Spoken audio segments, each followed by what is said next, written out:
Hi hello ನಮಸ್ಕಾರ. ನನ್ನ ಸಾಯಿ ಭಕ್ತವೃಂದಕ್ಕೆ ಹಂಬಲಕ್ಕೆ ತಕ್ಕ ಸಾಕ್ಷಾತ್ಕಾರ. ಭಗವಂತ ನನ್ನವನು, ನಾನು ಭಗವಂತನಿಗೆ ಸೇರಿದವಳು. ನಮ್ಮಿಬ್ಬರ ಸಂಬಂಧ ಶಾಶ್ವತ. ಈ ಭಾವನೆ ಯಾರಲ್ಲಿ ಇರುತ್ತದೆಯೋ ಆ ವ್ಯಕ್ತಿಗೆ ಅವನು ಬಯಸಿದ ರೂಪದಲ್ಲಿ ಬಾಬಾ ಕಾಣಿಸಿಕೊಳ್ಳುತ್ತಾರೆ.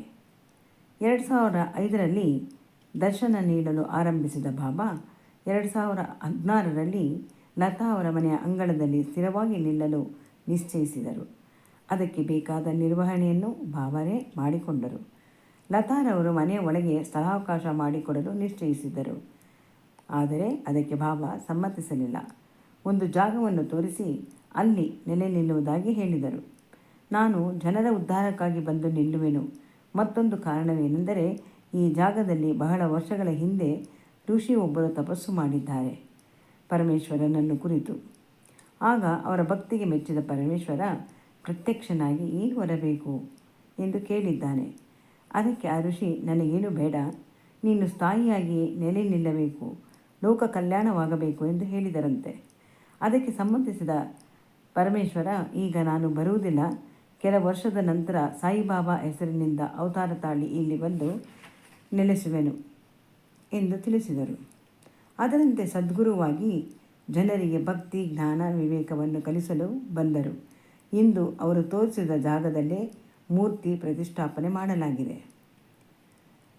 ಲತಾರಾವ್ ಮಗನಾದ ಡಾಕ್ಟರ್ ವಿಶಾಲ್ರಾವ್ ಅವರಿಗೆ ಅನೇಕ ಸಲ ದರ್ಶನವನ್ನು ನೀಡಿದ್ದಾರೆ. ಪುಸ್ತಕದ ಮೂಲಕ ಸಂಭಾಷಿಸಿದ್ದಾರೆ. ಕನಸಿನಲ್ಲಿ ಕಾಣಿಸಿಕೊಂಡು ಮಾಡಲಿರುವ ಕಾರ್ಯಗಳಿಗೆ ಮಾರ್ಗದರ್ಶನ ಮಾಡಿದ್ದಾರೆ. ಜಾಗವೊಂದನ್ನು ತೋರಿಸಿ ತಾನು ಇಲ್ಲಿ ಕುಳಿತುಕೊಳ್ಳುವುದಾಗಿ ತಿಳಿಸಿದ್ದಾರೆ.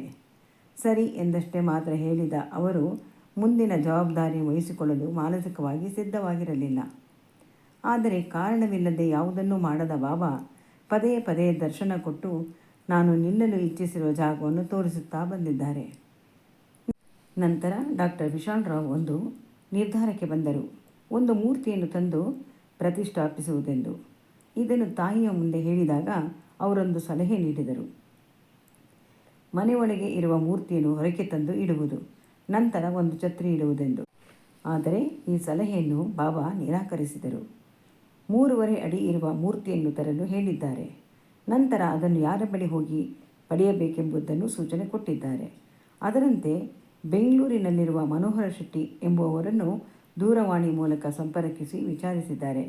ಅದಕ್ಕೆ ಬೆಲೆ ಎಷ್ಟು ಎಂದು ಕೇಳಿದ್ದಾರೆ. ಅದಕ್ಕೆ ಉತ್ತರವಾಗಿ ಅವರು, ಬಾಬಾ ಹೇಳಿ ಇದನ್ನು ಮಾಡಿಸಿದ್ದಾರೆ, ಇದನ್ನು ಕೇಳಿಕೊಂಡು ಒಬ್ಬರು ಬರುತ್ತಾರೆ, ಅವರಿಗೇ ಕೊಡು ಎಂದು. ಬಾಬನಿಗೆ ಬೆಲೆ ಕಟ್ಟಲು ಸಾಧ್ಯವೇ? ಇದಕ್ಕೆ ಹಣ ಪಡೆಯುವುದಿಲ್ಲ ಎಂದು ಹೇಳಿದಾಗ ಡಾಕ್ಟರ್ ವಿಶಾಲ್ರಾವ್ಗೆ ಆಶ್ಚರ್ಯವಾಗಿದೆ. ಬಾಬಾ ಮೂರ್ತಿಯನ್ನು ಕೊಂಡುಕೊಳ್ಳಲು ಎಷ್ಟಾಗಬಹುದು ಎಂದು ಸ್ನೇಹಿತನ ಮೂಲಕ ಇದಕ್ಕೆ ಮೊದಲು ವಿಚಾರಿಸಿದ್ದಾರೆ. 40 ಲಕ್ಷ ಎಂದು ತಿಳಿಸಿದಾಗ ತನಗೆ ಸಾಧ್ಯವಾಗುವುದಿಲ್ಲ ಎಂದು ಅಂದುಕೊಂಡಿದ್ದಾರೆ. ಅದನ್ನೇ ಅವರು ಬಾಬನಿಗೆ ಹೇಳಿದ್ದಾರೆ. ಬಾಬನಿಗೆ ತಿಳಿದಿರುವುದು ಯಾವುದೂ ಇಲ್ಲ. ತಾನು ವ್ಯಕ್ತರೂಪದಲ್ಲಿ ಜೀವಿಸಿದಾಗ ಹರಿದ ಅಂಗಿ ತೊಟ್ಟು ಹಳೆಯ ಡಬ್ಬಿ ಹಿಡಿದು ಭಿಕ್ಷಾಟನೆ ಮಾಡಿ ತೋರಿಸಿದವರು. ತನ್ನಿಂದ ಏನು ಬೇಕಾದರೂ ಪಡೆದುಕೊಳ್ಳಲು ಸಾಧ್ಯವಿದ್ದರೂ ನಿರಾಡಂಬರವನ್ನು ಜನರಿಗೆ ಮಾದರಿಯಾಗಿ ತೋರಿಸಿಕೊಟ್ಟವರು. ಅಂಥವರು ಬೆಲೆ ಬಾಳುವ ಮೂರ್ತಿ ತನ್ನದಾಗಬೇಕೆಂದು ಇಚ್ಛಿಸಲು ಸಾಧ್ಯವೇ? ಆಯ್ಕೆ ಮಾಡಿದ ವ್ಯಕ್ತಿಯನ್ನು ಸಾಧನವಾಗಿ ಬಳಸಿಕೊಂಡು ಎಲ್ಲ ಕಾರ್ಯಕ್ಕೂ ಅವರೇ ಕಾರಣರಾಗಿ ಕಂಡುಬರುತ್ತಾರೆ. ಸಿದ್ಧಪಡಿಸಿದ ಮೂರ್ತಿಯನ್ನು ಮನೆಯ ಅಂಗಳಕ್ಕೆ ತರಲು ಬಾಬಾನೇ ಎಲ್ಲ ಏರ್ಪಾಡನ್ನು ಮಾಡಿದ್ದಾರೆ. ಇತ್ತ ಲತಾರಾವ್ಗೆ ಹೇಗೆ ತನ್ನನ್ನು ಒಳಗೆ ಬರಮಾಡಿಕೊಳ್ಳಬೇಕೆಂದು ಮಾರ್ಗದರ್ಶನ ಮಾಡಿದ್ದಾರೆ. ಇದಕ್ಕಾಗಿ ವಾಸ್ತು, ಜ್ಯೋತಿಷ್ಯ, ಶಾಸ್ತ್ರ ಕೇಳುವ ಅಗತ್ಯವಿಲ್ಲ. ಪಶ್ಚಿಮ ಭಾಗದಿಂದ ಉತ್ತರಕ್ಕೆ ಹಾದು ಹೋಗುವ ಡ್ರಾಯಿಂಗ್ ರೂಮ್ನಲ್ಲಿ ದಕ್ಷಿಣಕ್ಕೆ ಮುಖ ಮಾಡಿ ಕುಳಿತುಕೊಳ್ಳುತ್ತೇನೆ. ನಂತರ ಮನೆಯ ಅಂಗಳದಲ್ಲಿ ಆಶ್ರಯ ಪಡೆಯಲು ಅನುಕೂಲವನ್ನು ಮಾಡಿಸಿಕೊಳ್ಳುತ್ತೇನೆ. ಇದರ ಜವಾಬ್ದಾರಿ ವಿಶಾಲ್ರಾವ್ ಅವರದು ಎಂದು ತಿಳಿಸಿದ್ದಾರೆ. ಹೆಚ್ಚು ತೂಕ ಇರುವ ಮೂರ್ತಿಯನ್ನು ಎತ್ತಬೇಕಾದರೆ ಜನಸಹಾಯ ಬೇಕಾಗುತ್ತದೆ. ಮನೋಹರ ಶೆಟ್ಟಿ ಆಸಕ್ತಿ ವಹಿಸಬೇಕಾದ ವ್ಯವಸ್ಥೆಯನ್ನು ಮಾಡಿಕೊಡಲು ಮುಂದಾದರು. ಡಾಕ್ಟರ್ ವಿಶಾಲ್ರಾವ್ ಅವರ ತಾಯಿಗೆ ದೂರವಾಣಿ ಮೂಲಕ ಸಂಪರ್ಕಿಸಿ ಮೂರ್ತಿಯನ್ನು ಕಳಿಸಿಕೊಡುತ್ತಿರುವುದಾಗಿ ತಿಳಿಸಿದರು. ಡಾಕ್ಟರ್ ವಿಶಾಲ್ರಾವ್ಗೆ ದರ್ಶನ ನೀಡಿದ ಬಾಬಾ, ನನ್ನನ್ನು ನೋಡದೆ ಅಂಗಡಿಯಿಂದ ಹಾಗೆ ಮನೆಗೆ ಕಳಿಸಿಬಿಡುತ್ತೀಯಾ ಎಂದರಂತೆ. ಡಾಕ್ಟರ್ ವಿಶಾಲ್ರಾವ್ ಒಂದು ಕ್ಷಣ ಗೊಂದಲಕ್ಕೆ ಸಿಕ್ಕಿದರು. ಏಕೆಂದರೆ ಅದೇ ದಿನ ಬೆಳಗ್ಗೆ ಒಬ್ಬ ರೋಗಿಗೆ ಆಪರೇಷನ್ ಮಾಡಬೇಕಿತ್ತು.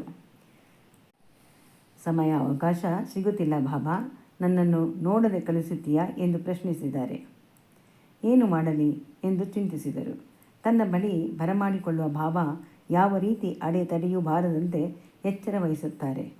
ಡಾಕ್ಟರ್ ವಿಶಾಲ್ ರಾವ್ ಆಪರೇಷನ್ ಮಾಡಬೇಕಾಗಿದ್ದ ರೋಗಿಗೆ ಜ್ವರ ಬಂದು ಆಪರೇಷನ್ ಮುಂದೂಡುವಂತಾಗಿದೆ. ಬಾಬನನ್ನು ಕಾಣಲು ಅಂಗಡಿಗೆ ಹೋದರು. ಸುಂದರವಾದ ಮೂರ್ತಿ. ಸಂತೋಷ ಹೊಂದಿದ ಡಾಕ್ಟರ್ ವಿಶಾಲ್ ರಾವ್ ಬಾಬನ ಮುಂದೆ ಕುಳಿತು ನಮ್ಮ ಮನೆಗೆ ಬಂದು ನೆಲೆಸುವಂತೆ ಆಹ್ವಾನಿಸಿದ್ದಾರೆ. ಬಾಬಾ ಮೂರ್ತಿಯೊಂದಿಗೆ ಸಹಾಯಕರು, ಒಬ್ಬ ಮ್ಯಾನೇಜರು ಅದಕ್ಕೆ ತಕ್ಕದಾದ ವಾಹನದಲ್ಲಿ ಕೂಡಿಸಿ ಮಂಗಳೂರಿಗೆ ಕಳಿಸಿದ್ದಾರೆ. ಮಂಗಳೂರಿಗೆ ಬಂದು ಇವರ ಮನೆ ಅಂಗಳಕ್ಕೆ ಬಂದ ಬಾಬನನ್ನು ತುಳಸಿ ಮಾಲೆ ಹಾಕಿ ಒಳಗೆ ಬರಮಾಡಿಕೊಂಡರು. ಮನೆಯ ಒಳಕ್ಕೆ ಬಂದ ಬಾಬಾ ಲತಾರವರಿಗೆ ಹೇಳಿದರಂತೆ, ಇನ್ನು ಮುಂದೆ ನೀನು ಬೇಕಾದಷ್ಟು ಸವಾಲುಗಳನ್ನು ಸ್ವೀಕರಿಸುತ್ತಿ. ನಾನು ನೀನು ಪಾರ್ಟ್ನರ್. ನಾವು ಸ್ವೀಕರಿಸುವ ಸವಾಲುಗಳಿಗೆ ಅಪಜಯ ಇಲ್ಲ ಎಂದು ಧೈರ್ಯ ತುಂಬುವ ಮಾತುಗಳನ್ನಾಡಿ ಸಂತೋಷಪಡಿಸಿದ್ದಾರೆ. ಶ್ರೀ ಸಾಯಿ ಧರಿಸಿದ ದಿವ್ಯ ಪಂಚರತ್ನ ಮಾಲೆ ಮುಂದುವರಿದ ಭಾಗ ನಾಳಿನ ಸಂಚಿಕೆಯಲ್ಲಿ. ಅಲ್ಲಿವರೆಗೂ ನಮಸ್ಕಾರ ಗೆಳೆಯರೇ.